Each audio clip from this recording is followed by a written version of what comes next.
and shoulder pads, so we got to see him play a little bit more football today. And there was both, as you anticipate, both sides of the ball.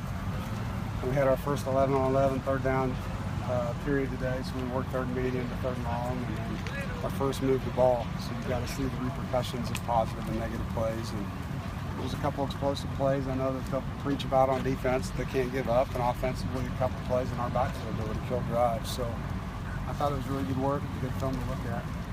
Has everybody come through the first couple of days healthy?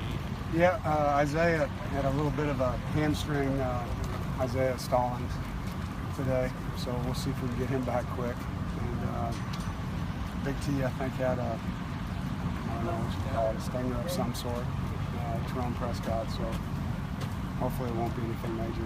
That's all we've dealt with so far. Giving Sean Boone a look at nickel? Yeah, we're rotating guys in there. You know, Sean played nickel for us as a sophomore, and so he's played strong safety a lot. He played free safety in the spring. So we're just trying to get a picture of everybody and make sure we give everyone a fair chance to find out what our best five will be back there. In terms of the defensive line, if someone just mentions them, what are the attributes, things that stick out to you the most? The first thing is their work ethic.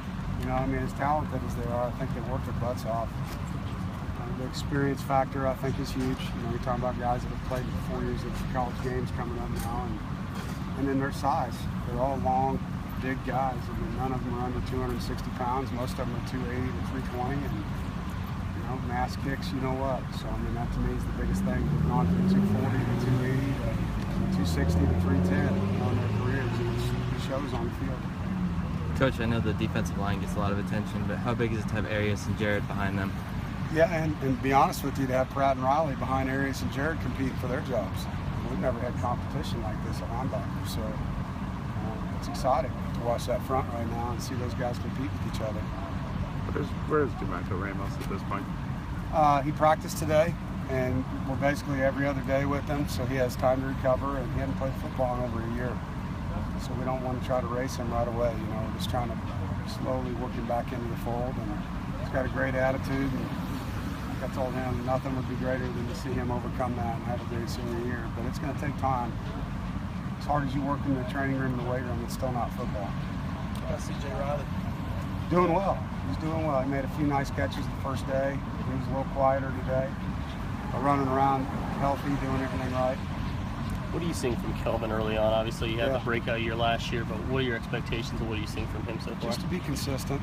You know, I think it's a big thing. I think him and Steph pressed a little bit, trying to make plays. They just got to relax, run the offense, and the plays will come to him.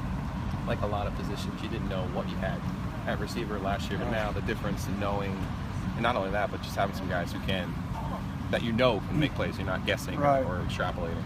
And they have size. You know, I think that's the one thing in the past we haven't had the size where even if they're covered, they're not because they're 6'4", you know, and that makes a huge difference when you're playing as a quarterback because you know you can give them a chance that you've got a major height advantage, a wingspan advantage, and covered isn't covered, you know, and you got a 6-inch advantage on a DB. Been a lot of attention going to the defensive line. Where are you in the offensive line right now? What do you That's a good question. I think Tony and Bradbury and Will, Tyler are guys that we know what they are, you know, and this camp really is about building the depth behind them now and seeing if Teron's going to be a guy that can be a starter, and we hope that he can, you know. But Peter Daniel's a guy that gets reps and has gotten a lot better, and, you know, seeing how Emmanuel McGirt and Justin Witt come on, Joe Skolthrop, I mean, those are all guys that we're going to need to have on the field at some point this year. We've got to get them a lot of reps, and the beauty of it is they're going against a great D-line every day, so they're getting punished. You know, they got to work their butts off and compete.